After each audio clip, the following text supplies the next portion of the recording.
Hey everyone, it's Carissa Wiley at sprinkledwithglitter.com. Thanks for joining me today. Today I am sharing a super simple card set, and it is my vision to kind of share more of these ideas for very simple cards that you can mass produce and kind of call it like these simple sets.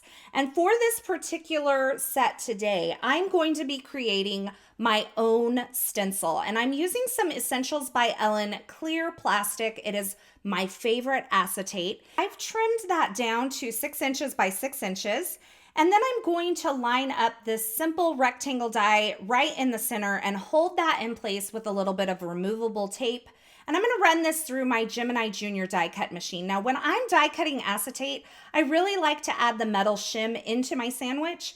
And I like to actually cut into the metal shim. Now, according to Gemini or Crafter's Companion, this is totally fine to do. And I get great die cutting results on some of these harder to die cut mediums like the acetate. So now that I have my stencil created, I'm going to line this up over this panel of ivory cardstock right there in the center, and I'm going to ink blend. Now, the idea in my head behind these simple sets are things that are easy to mass produce. So you can create this background over and over again because you have your own custom stencil. And I'm going to show you how you can create this same card with both the stamped image as well as the hot foil version as well. So you can choose whatever you want. Now the hot foil version is going to be a little more time consuming than the stamped version, but all of these products work together and really create this gorgeous, simple layout, simple to assemble card. They're not too fussy. They don't have a ton of cardstock layers, but they have plenty of interest. And this, in my mind, is really one of those layouts that you can go back to over and over again with different stamped images, different colors, and kind of recreate this layout and have it look completely different depending on the types of product that you use. So I started out with the first ink blend, and I believe that was Ballet Slipper and Coral Reef, and now I'm using the Peach Fuzz and Coral Reef and just blending into these areas. So one way to kind of create a set is to continue to create the same layout, the same images, but change up the colors. And that really gives, if you're giving these as a gift, the recipient kind of some variation to work with. It allows you to kind of customize it for different people if you're keeping these for yourself. So you're going to see I've used not only ivory cardstock for the background, but I've also switched over to a white background here and the Ocean Breeze ink. And then for my fourth and final background, I used the Pinkfresh Studio Mint ink and blended in the same way. Now the mint is super light and it's almost difficult to see on camera, but in real life it is totally easy to see. So I have this panel of ink blending in the center of my cardstock panel. And now I'm going to take this brand new stamp set from the July 2022 release from Pinkfresh Studio. I'm going to line it up over the panel with some of the areas kind of bleeding off of that center rectangle. And I'm going to stamp this in some Pinkfresh Studio Hybrid ink. So this is a really nice rich black ink. I'm inking up my stamp there, and I'm just going to stamp that onto the panel. Now, the stamped version, as I mentioned before, is really the easiest version because once you have the stamp in your MISTI, you can just go from panel to panel and stamp each of these panels. You don't have to realign things. With the hot foil plate, you kind of have to realign, but you know me, I love my foil. But I do realize that some of you out there are not on the hot foil wagon yet. So I wanted to give you an option for the stamped version as well.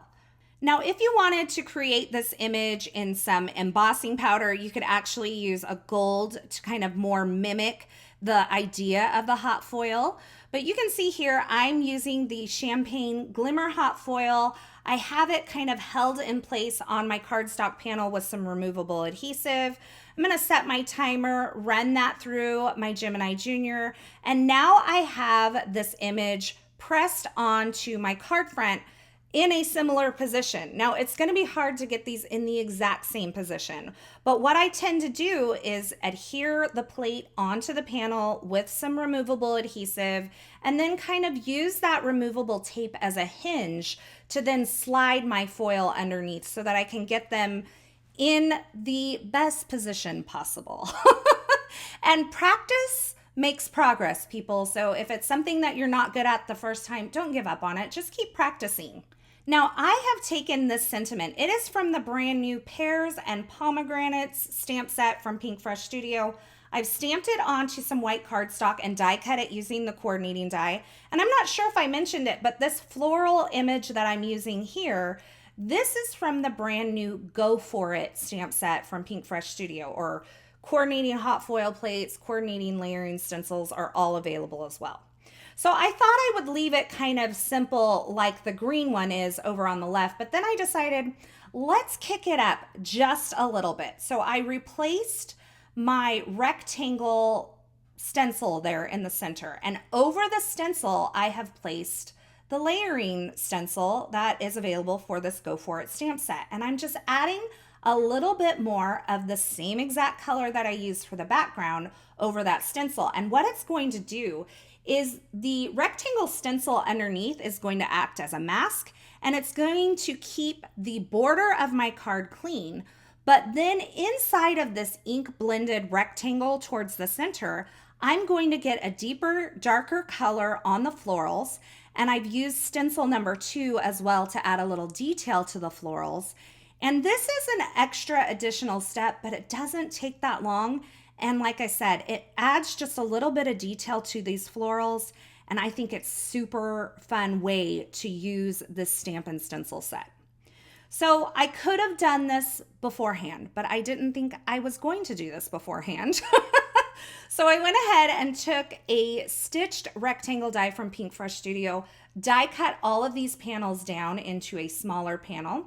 I'm adding some foam adhesive to the back of all of these card fronts, and I added some foam adhesive to the back of my sentiment as well. And I'm adhering all of that together onto a top folding A2 size card base and finishing off all of these cards with some iridescent drops from Pinkfresh Studio. And I'm just adding those on there with an embellishment wand.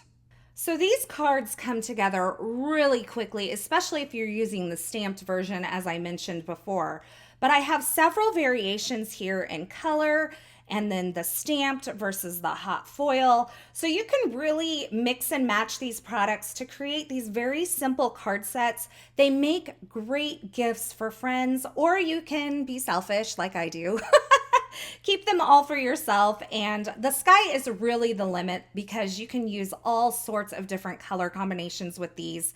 You can use different floral stamp sets as well, but I really just wanted to give you this simple layout, this simple card design that you could recreate over and over again so you can create these simple card sets. As always, I will have links to the featured products used in these projects in the description at YouTube, so if you're looking for something in particular, be sure you check there. Or you can head on over to my blog at sprinkledwithglitter.com. I will have a direct link in the YouTube description below. Over there, you'll find more still shots, more information, a complete list of supplies, as well as some information on an Instagram hop that's happening today to celebrate the brand new Pinkfresh Studio July 2022 release. So be sure to head on over to my blog for more information on that. As always, thank you so much for stopping by. Thanks for watching. I hope you enjoyed this simple set idea. I hope you will recreate your own cards, maybe with some products that you already have on hand using the same idea. As always, thank you so much for stopping by. Thanks for watching. I hope you enjoyed this video. If you did, be sure to give this video a thumbs up and don't forget to subscribe and turn on the notifications here on my YouTube channel so you don't miss any of my paper crafting and card making video tutorials. And if you loved this video, I would love it if you would share it with a friend. And let me know in the comments below which color palette is your favorite of all of these that I used today. Thanks again for watching, and until next time, I hope you have a fabulous day.